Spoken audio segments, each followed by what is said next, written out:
प्यारे बच्चों, आप सभी का अलजेब्रा स्टडी के इस महत्वपूर्ण क्लास में आप स्वागत है। जैसा कि आप सभी जान रहे हैं कि अभी विज्ञान के अंदर हम लोग जो है जीव विज्ञान पढ़ाई कर रहे हैं और जीव विज्ञान में जो हमारा फर्स्ट चैप्टर है जिसका नाम है जैव प्रक्रम, लाइफ प्रोसेस, ये चैप्टर पढ़ाई कर रहे हैं। और इस चैप्टर में बहुत सारे चीज़ों का हम लोग डिस्कशन कर भी चुके हैं और अभी जो हम लोग पढ़ाई कर रहे हैं वो जो टॉपिक है कुछ इस प्रकार का है, विषमपोषी पोषण। विषमपोषी पोषण से रिलेटेड कुछ महत्वपूर्ण बात हम लोग पिछले क्लास में डिस्कशन किए थे, जैसे कि जीव अपना पोषण कैसे करता है। तो इसके बारे में हमने बताया था पहले एक कोशिकीय जीव के बारे में। तो एक कोशिकीय जीव में जो पोषण होता है इसके बारे में हम लोग चर्चा कर चुके हैं कि एक कोशिकीय जीव अपना भोजन जो है संपूर्ण सतह से ले सकते हैं। संपूर्ण सतह का मतलब हमने बताया था कि अगर कोई चाली है, चाली डेट मीन्स केचुआ, तो अपने शरीर के सभी हिस्सों से क्या कर सकता है, भोजन का वो ये कर सकता है, मतलब पाचन कर सकता है। जैसे कि अमीबा और पैरामीशियम अपने पूरे शरीर, जैसे केचुआ तो इसमें नहीं आएगा, केचुआ जो जनरली आगे या पीछे से ले पाते भोजन, लेकिन अमीबा या पैरामीशियम अपने शरीर के किसी भी हिस्सा से भोजन को अपने शरीर में जो है अंतर ग्रहण कर सकता है, ठीक है। और साथ ही साथ ऐसा ही दृश्य अमीबा में भी होता है। तो अगर अमीबा में पोषण की बात करी जाए तो हमने डिस्कशन भी किया था पिछले क्लास में कि अमीबा का जो शेप है, आकार है, कुछ इस तरह का होता है। इसका आकार फिक्स नहीं होता है, ये अपने आकार को कभी भी चेंज कर सकता है। जैसे मान लीजिए कि ये लाल वाला जो आपको टुकड़ा दिख रहा है ये भोजन है और ये जो काला है वो अमीबा का केंद्रक है। तो अगर अमीबा के सामने कोई खाद्य कण आते हैं, यानी कि खाने वाला कण आता है, तो अपने शरीर को वो कुछ इस तरीक़ा से बनावट कर लेता है कि भोजन उसके उस पार्ट में जाके फंस जाता है। जैसे कि यहाँ पर फर्स्ट स्थिति में हम बताए थे कि यहाँ पर अमीबा ने इस भोजन को देखा, ठीक है। देखने के बाद वो अपने शरीर के बनावट को कुछ देख सकते हैं कि ऐसे नमड़ा दिया और इधर से भी नमड़ा दिया, तो अंदर में क्या हो गया भाई, एक गुफा जैसा स्थान बन गया। और उस गुफा में जाकर के, जिसको पादाब या कुटपाद कह सकते हैं, उस गुफा में जाकर के जो कुटपाद है यानी कि जो भोजन है वो जाके फंस गया। और फंसने के बाद क्या करता है वो, फिर इस गुफा का गेट इधर से क्या कर देता है, बंद कर देता है। ऐसा कुछ साधारण अर्थों में आप समझ सकते हैं। बंद किया तो खाद्य कण जो है वो अंदर चला गया, शरीर के अंदर हो गया। जैसा कि आप यहाँ पर फिगर में देख पा रहे होंगे कि शरीर के अंदर लाल वाला जो पार्ट है, लाल वाला जो आपके पदार्थ है वो दिखाई दे रहे हैं और भोजन वो इस तरह से ग्रहण कर लेता है। इसको हमने इसमें डिटेल से बताया था कि कैसे क्या होता है। तो यहाँ तक तो हम लोग पिछले क्लास में डिस्कशन कर चुके हैं कि एक कोशिकीय जीव में पोषण कैसे होता है, ठीक है। अभी जस्ट देखिए हम लोग कि अमीबा अपना भोजन कैसे ग्रहण करता है। अब हम लोग बात करेंगे पैरामीशियम के बारे में कि आखिर पैरामीशियम अपना भोजन कैसे ग्रहण करता है। पैरामीशियम का भी कंसेप्ट कुछ इसी तरीका का है। पैरामीशियम का सबसे पहले आप फिगर देखिए, ये जो आपको दिखाई दे रहा है ये पैरामीशियम है, ठीक है।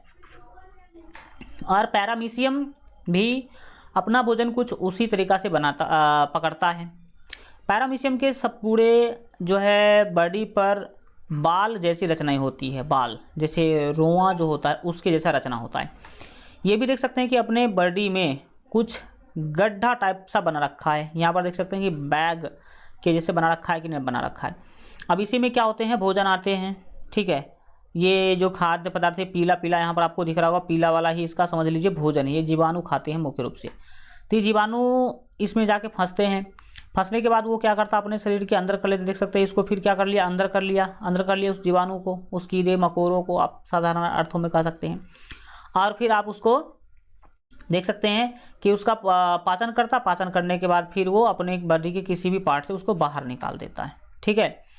तो इस तरीक़ा से अमीबा में पाचन होता है, जैसा कि हमने यहाँ पर लिख भी दिया है कि पैरामीशियम में, पैरामीशियम अमीबा के तरह ही एक कोशिकीय जंतु है, एक ही कोशिका पाई जाती है। इसके पक्षाभों की गतियों के कारण, पक्षमाभी जिसको कह सकते हैं, इसकी गतियों के कारण जो है भोजन इसके निकट आ जाते हैं। ये जो इसका जो रोआ है, इसके गति के कारण भोजन इसके क्या होता है, निकट आता है। इसके बाद वह पैरामीशियम के सतह पर पाए जाने वाले गर्त गर्त मतलब गड्ढा, ये देख सकते हैं यहाँ पर गड्ढा है कि नहीं, गर्त यानी कि गड्ढा में चला जाता है। और कोशिका द्रव्य में पाए जाने वाले एंजाइम भोजन को पचाते हैं। इसके कोशिका में जो द्रव्य पाए जाते हैं, कोशिका द्रव्य, वही एंजाइम इसके अंदर जो भोजन उसको पचाते हैं, भोजन पचाते हैं। और अनपचा भोजन वहीं से बहिष्कृत कर दिया जाता है, यानी कि बाहर निकाल दिया जाता है। जिस भी बॉडी में वहीं से इसको बाहर निकाल दिया। देख सकते हैं कि यहाँ पर बाहर निकालने का सीन भी दे रहा है। ठीक है, आगे बढ़ते हैं और इससे रिलेटेड और कुछ महत्वपूर्ण बातें जानते हैं। नोट में मैंने काफ़ी महत्वपूर्ण चीज़ लिख रखा, जब भी कभी भी नोट में बताऊँ तो नोट याद रखने की हमेशा कोशिश कीजिएगा। पैरामीशियम जो है, पैरामीशियम में पोषण जो है वो प्राणी संभोजी प्रकार का होता है। पूछा जाएगा कि पैरामीशियम में किस प्रकार का पोषण पाया जाता है, तो बताएंगे प्राणी संभोजी पोषण पाया जाता है पैरामीशियम में। ठीक है, इसका भोजन जीवाणु है। याद रखिएगा कि पैरामीशियम क्या खाता है, तो भाई साहब पैरामीशियम जीवाणु खाता है। पैरामीशियम 24 घंटे में लगभग आपको पता होना चाहिए कि 20 से 25 लाख, है ना, इस क्रिया कोलाई खा जाते हैं। कोलाई मतलब एक जीवाणु, एक प्रकार का जीवाणु है, ये जीवाणु खा जाते हैं। समझ सकते हैं कि 20 से 25 लाख जीवाणु को एक नष्ट कर देता है। और पैरामीशियम जो है छोटे छोटे प्रोटोजोआ, एक कोशिक पौधे जैसे कि शैवाल है, इसके बाद डाइटम है, यीस्ट है, तथा जंतुओं और पौधों के सूक्ष्म टुकड़ों को भी खा जाता है। भाई साहब ये इस सब चीज़ों को भी पैरामीशियम क्या कर सकता है, खा सकता है। इससे आगे बात करते हैं और आगे हम लोग पढ़ने वाले बहुकोशिकीय जीवों में पोषण। अभी तक हम लोग क्या पढ़ रहे थे, एक कोशिकीय जीवों में पोषण पढ़ रहे थे, यानी कि वैसे जीव जिसमें एक ही कोशिका जैसे अमीबा है, पैरामीशियम है, उसमें पोषण कैसे होता है, वो अपना भोजन ग्रहण कैसे करते हैं। लेकिन अब बात करेंगे बहुकोशिकीय जीवों में पोषण कैसे होता है। और बहुकोशिकीय जीवों में सबसे महत्वपूर्ण है मानव। कौन है, तो मानव है। ठीक है, मानव यानी कि मनुष्य। तो मुख्य रूप से हम मनुष्य का ही देखेंगे कि मनुष्य में भोजन का पाचन कैसे होता है। तो अगर बात किया जाए बहुकोशिकीय जीव में पोषण के लिए आपको पता होना चाहिए विभिन्न प्रकार के अंग या फिर अंग तंत्र पाए जाते हैं। आपको पता होना चाहिए कि जैसे मनुष्य हम लोग हैं, तो हमारे बॉडी में भोजन को पचाने के लिए बहुत ही अलग अलग प्रकार के क्या हैं, अंग लगे हुए हैं। तो देखते हैं कि मनुष्य में पोषण जो है कैसे होता है, कौन कौन से अंग मनुष्य में भोजन को पचाने के लिए पाए जाते हैं। तो देख सकते हैं कि मनुष्य का फिगर है यहाँ पर। मनुष्य के जो डाइजेस्टिंग सिस्टम है, पाचन तंत्र जिसको कह लीजिए, उसका फिगर हम आपको दिखाने जा रहे हैं। और देखिएगा कि कौन कौन से अंग भोजन को पचाने में काम करता है। सबसे पहला जिह्वा।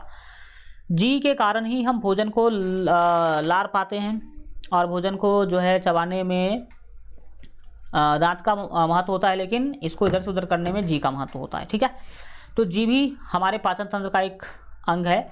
इसके बाद है मुख गुहा। मुख गुहा मतलब मुंह, मुख गुहा मतलब मुंह। ठीक है, और इसके बाद मुंह से भोजन आता है इस नली में। ये जो नली है, यहाँ से लेकर यहाँ तक का जो पार्ट है वो कहलाता है ग्रसिका। ठीक है, ग्रसिका कहलाएगा। क्या कहलाएगा, ग्रसिका या ग्रसनी भी कई जगह पे लिखा होता है। और ये जो आपको जे के आकृति का फिगर दिख रहा है, इसे ये वाला फिगर जहाँ पर हमने तीर का निशान लगाया है, ये है आमाशय। आमाशय को ही हम साधारण भाषा में जो है क्या कहेंगे, इसको भोजन का थैली कहते हैं, या फिर पेट भी साधारण भाषा में कह सकते हैं। ठीक है, ये आमाशय है। आमाशय में भोजन आता है, फिर आमाशय से भोजन जाता है क्षुद्रांत में, यानी कि छोटी आंत में। जो आपको इस बीच में छोटी आंत क्या हो रहा होगा, दिखाई दे रहा होगा। छोटी आंत में आया और छोटी आंत के बाद जाता है बृहदांत में। बृहदांत मतलब बड़ी आंत में। जो आपको ये मोटा वाला जो भाग दिखाई दे रहा है, ये वाला मोटा वाला जो भाग दिखाई दे रहा है पाइप के जैसे, वही है बड़ी आंत यानी कि बृहदांत, जिसको कोलॉन भी कहा जाता है, इसका दूसरा नाम है। और फिर बड़ी आंत के बाद भोजन गुर्दा द्वार से हमारे शरीर से बाहर निकल जाता है। ठीक है, इस तरह से हमारे पेट के अंदर जो है भोजन का पाचन होता है। और इधर जो है सभी कुछ ऐसे चीज़ें हैं, ऐसे अंग है जो एंजाइम रिलीज करता है। सबका आगे डिटेल हम लोग क्या करने वाले हैं, चर्चा करने वाले हैं।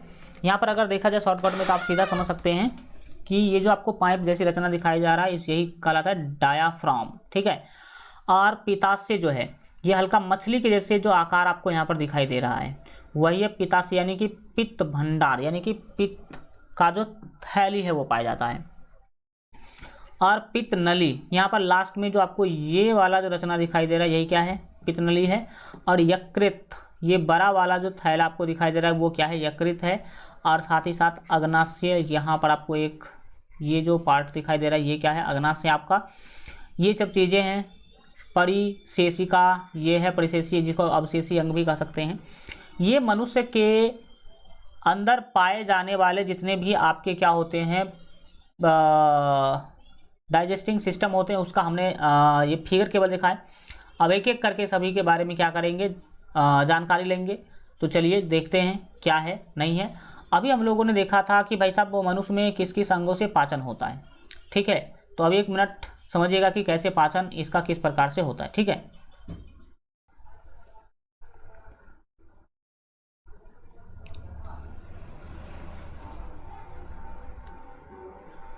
तो यहाँ पर हम लोग अभी बात कर रहे थे कि बहुकोश के जीव में पोषण कैसे होता है, जिसमें हम लोग सबसे पहले मनुष्य के बारे में देखना शुरू किए थे। और मनुष्य में हम लोगों ने देखा था कि कौन कौन से अंग से हमारे भोजन गुजरते हैं।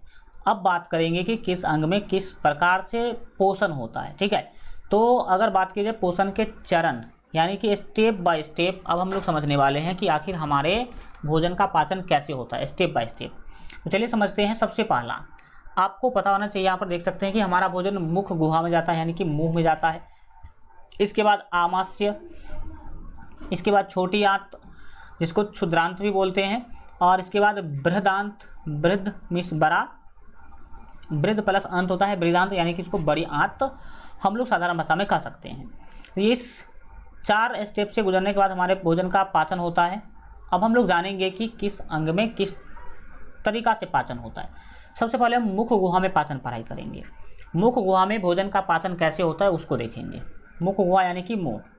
तो इसमें याद रखने वाली बात है कि भोजन का अंतर्ग्रहण मुख गुहा में होता है। सही बात है, भोजन को अंदर हम लेते हैं कहाँ पर, तो मुंह में ही, मुख गुहा में अंदर करते हैं उसको। यहाँ भोजन को दांत की सहायता से महीन टुकड़ों में बदला जाता है। सही बात है भाई साहब, मुंह में ही दांत की सहायता से उसको कई टुकड़ों में बदला जाता है, ठीक है। और आपको भी अब मैं बता दूं कि भोजन को चबा के खाना बहुत ही ज़्यादा ज़रूरी है।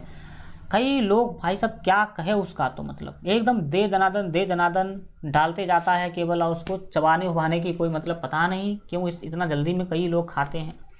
तो जब कभी भी आप भोजन करें तो ये सोचे कि जितना भोजन मेरे सामने रखा है मैं ही खाने वाला हूँ, ठीक है।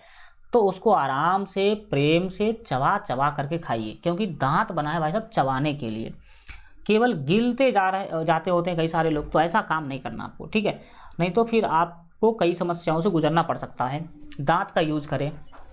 ऐसा माना जाता है कि एक कर भोजन को 27 बार चबाना चाहिए। कितनी बार? 27 बार, ठीक है।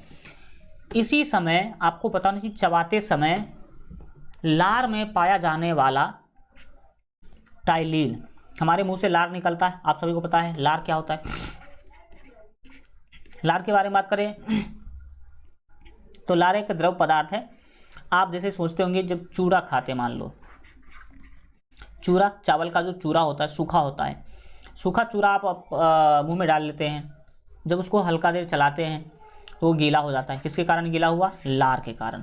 तो लार में टाइलिन पाया जाता है, या लार एंजाइम नामक एंजाइम जो है भोजन के कार्बोहाइड्रेट को माल्टोज में बदल देता है।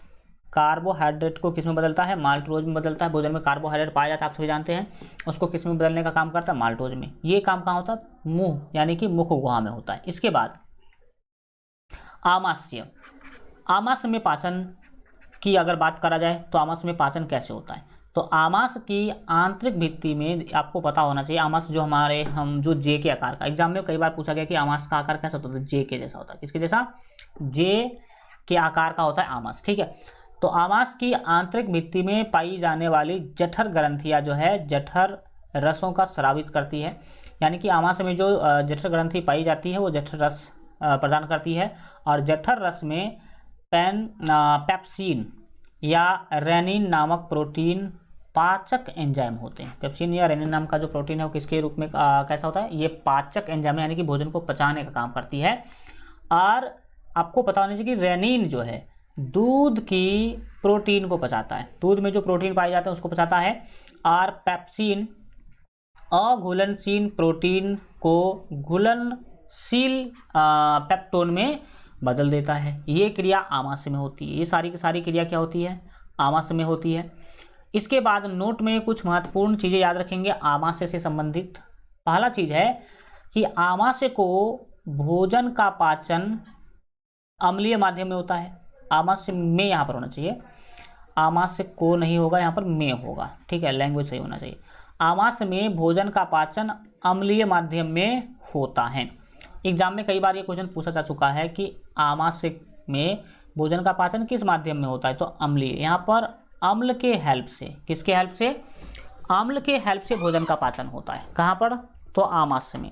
इससे रिलेटेड दूसरा चीज़ याद रखेंगे कि आमाशय की आंतरिक भित्ति में हाइड्रोक्लोरिक अम्ल बनता है जो जीवाणुनाशक होता है।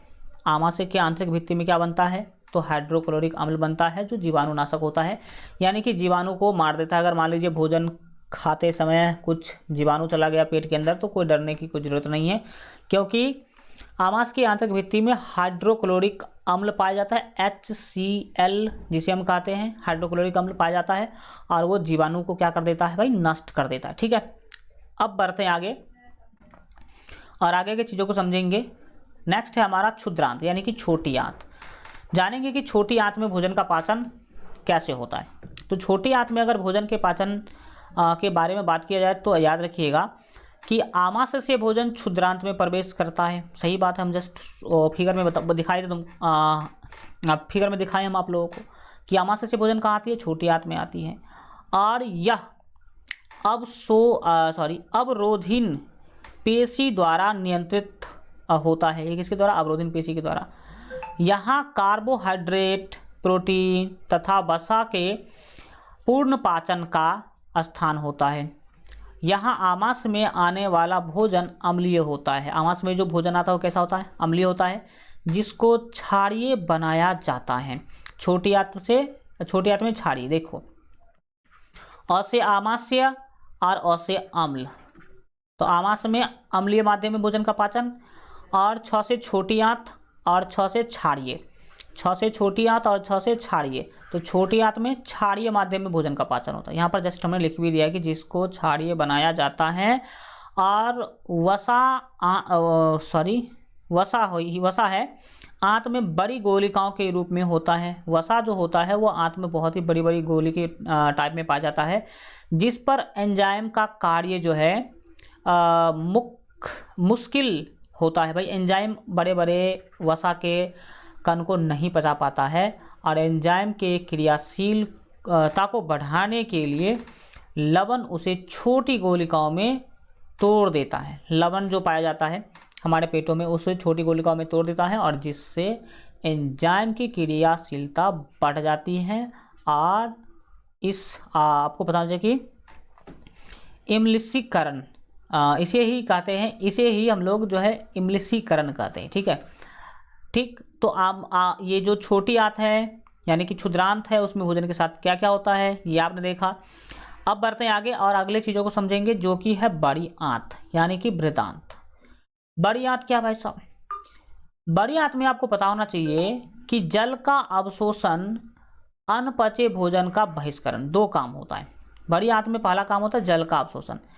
भोजन में जो जल बच गया होता है छोटी आंत तक पचते पचते, तो बड़ी आंत में आने के बाद उसमें जो जल है उसको सोख लिया जाता है। और फिर दूसरा काम भोजन का बहिष्करण, यानी कि वहाँ बड़ी आंत से ही भोजन को बाहर निकाल दिया जाता है। बड़ी आंत में केवल अतिरिक्त जल का अवशोषण होता है, हमने तो पहले बता दिया। जिसके बाद अनपचा भोजन मल के रूप में त्याग दिया जाता है। मल के रूप में हम लोग शरीर से बाहर कर देते हैं, और इस क्रिया को बहिष्करण कहते हैं। इस क्रिया को क्या कहते हैं? बहिष्करण कहते हैं। तो बहिष्करण आप लोगों ने समझ लिया। अब बढ़ेंगे आगे, और मनुष्य में दांत के प्रकार को पढ़ने वाले हैं। तो देखिए मुख्य रूप से 32 दांत पाए जाते हैं मनुष्य में। मनुष्य में कितने दांत पाए जाते हैं?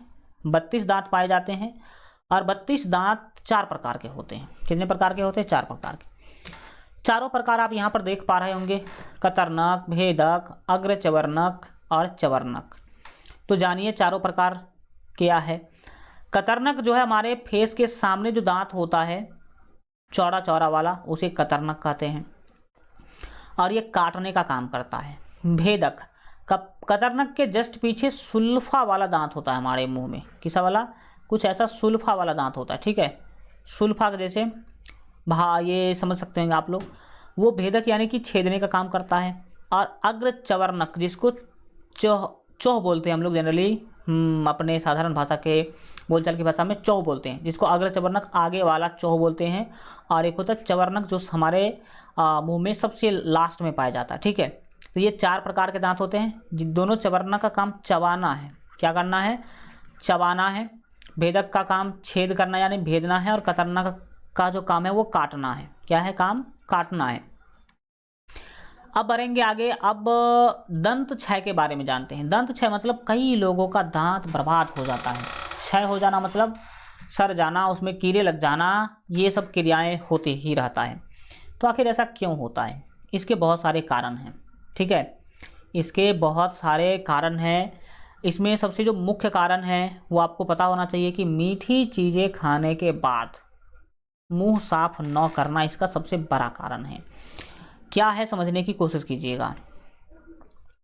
दंत क्षरण, दंत क्षरण का मतलब ये होता है दांत का बर्बाद होना, सड़ना या गलना। समझ में आ रहा है?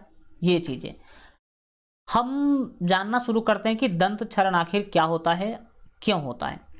यदि मीठी चीजें खाने के बाद हम अपनी दांतों की सफाई ठीक से नहीं करते हैं, तब ये हमारे दांतों पर बैठ जाती हैं एवं दंत पलांक बनाते हैं। क्या बनाते हैं? दंत पलांक बनाते हैं। शक्कर पर, अब दंत पलांक बनाया मतलब दांत को नरम बना दिया, ठीक है। शक्कर पर बैक्टीरिया रासायनिक क्रिया कर अम्ल बनाते हैं। और मीठी चीज़ें जितना अच्छा आपको लगता है उतना ही अच्छा बैक्टीरिया को भी लगता है। तो आपके मुंह में मीठी चीज़ें रुका हुआ है क्योंकि आपने मीठी चीज़ें खाने के बाद मुंह नहीं धोया, साफ़ नहीं किया, पानी से भी कम से कम साफ़ कर लेना चाहिए, नहीं किया, तो वो जाके आपके दांत पर बैठ गया। दांत पर बैठ जाने के बाद क्या होता है कि उसी पर जो है बैक्टीरिया भी जाके बैठ गया, और ये क्या करती है? रासायनिक क्रिया कर अम्ल बना देती है, जो बैक्टीरिया होती है वो। और यह अम्ल दांत के इनामेल में रासायनिक प्रतिक्रिया कर उसे नरम बना देता है। और जैसे ही नरम बना तथा उस स्थान पर धीरे धीरे एक छिद्र बन जाता है। नरम चीज़ों को सड़ने गलने में टाइम नहीं लगता है। नरम बना उसको वहाँ पे छिद्र बना देता है बैक्टीरिया के द्वारा, जिसे दंत अस्थि क्षय यानी कि दांत के हड्डी का बर्बाद होना या दंत क्षरण कहते हैं, ठीक है। दंत अस्थि क्षय या दंत क्षरण के नाम से इसे क्या कहा जाता है? जाना जाता है।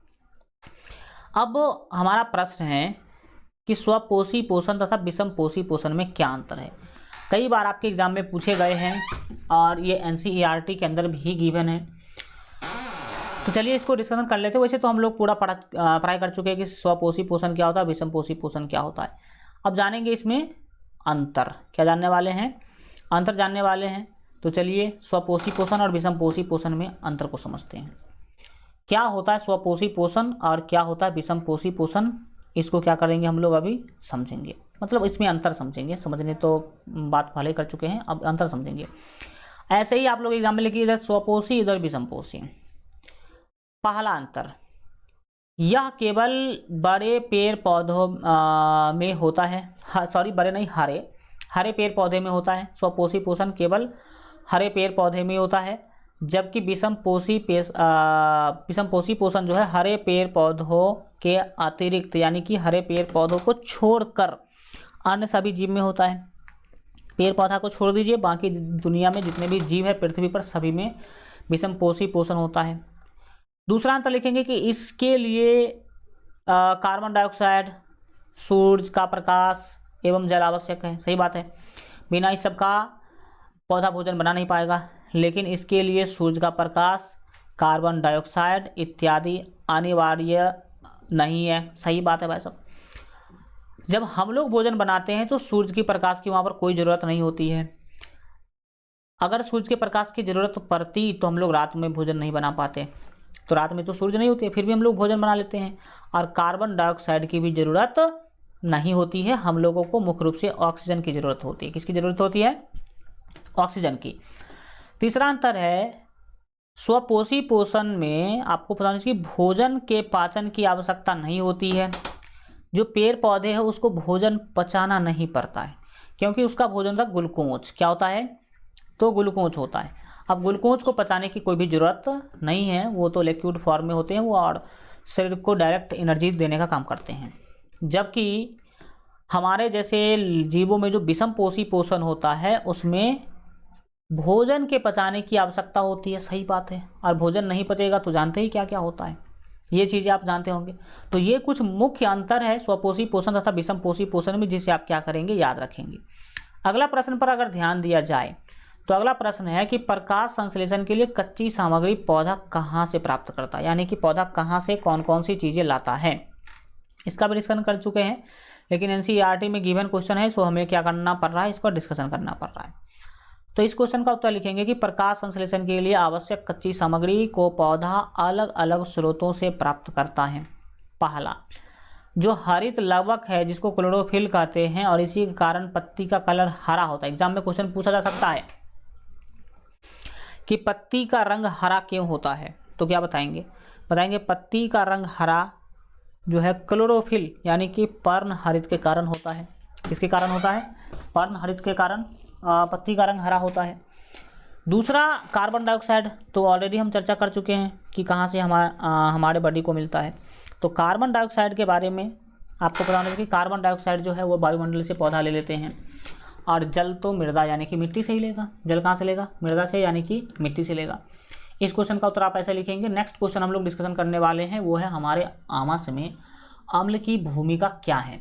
अम्ल जो पाए जाते हैं आमाशय में, उसमें अम्ल जो होते हैं आमाशय में, उसकी क्या भूमिका है, मतलब क्या काम है।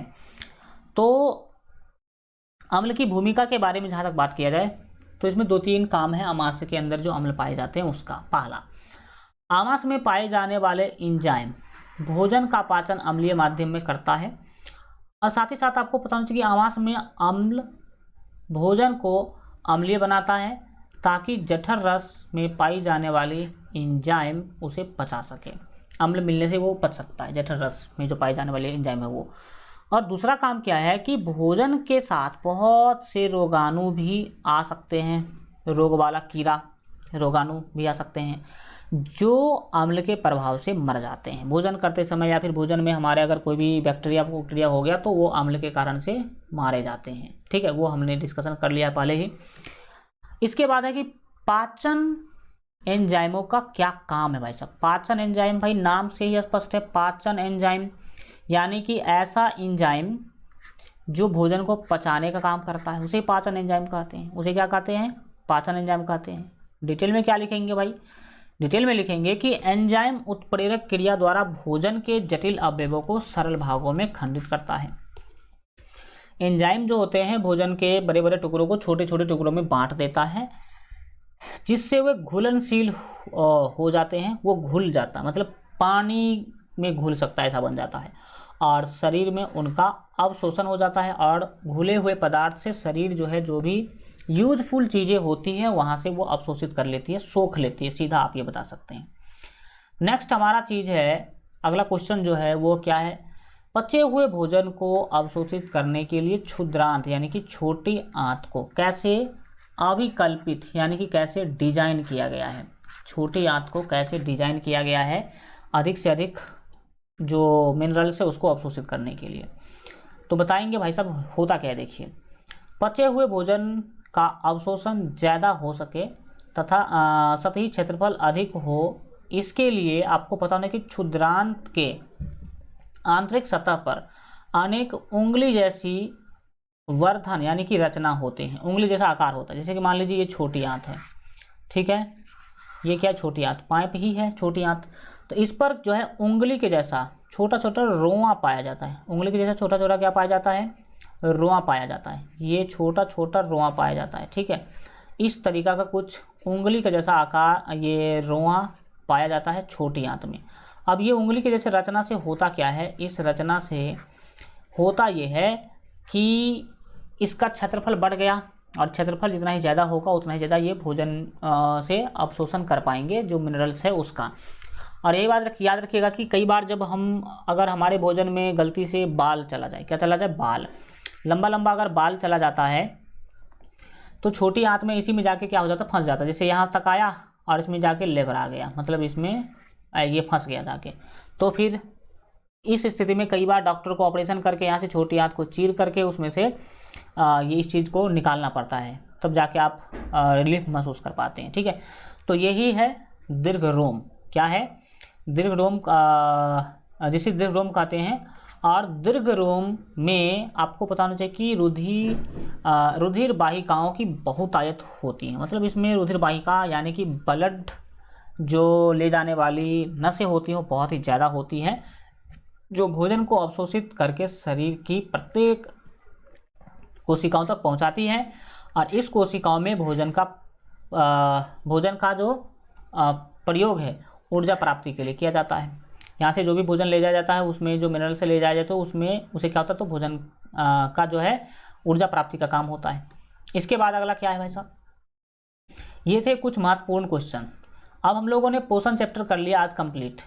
अगले क्लास में हम लोगों का होगा श्वसन टॉपिक स्टार्ट। क्या होगा, श्वसन टॉपिक स्टार्ट करेंगे और श्वसन पढ़ेंगे।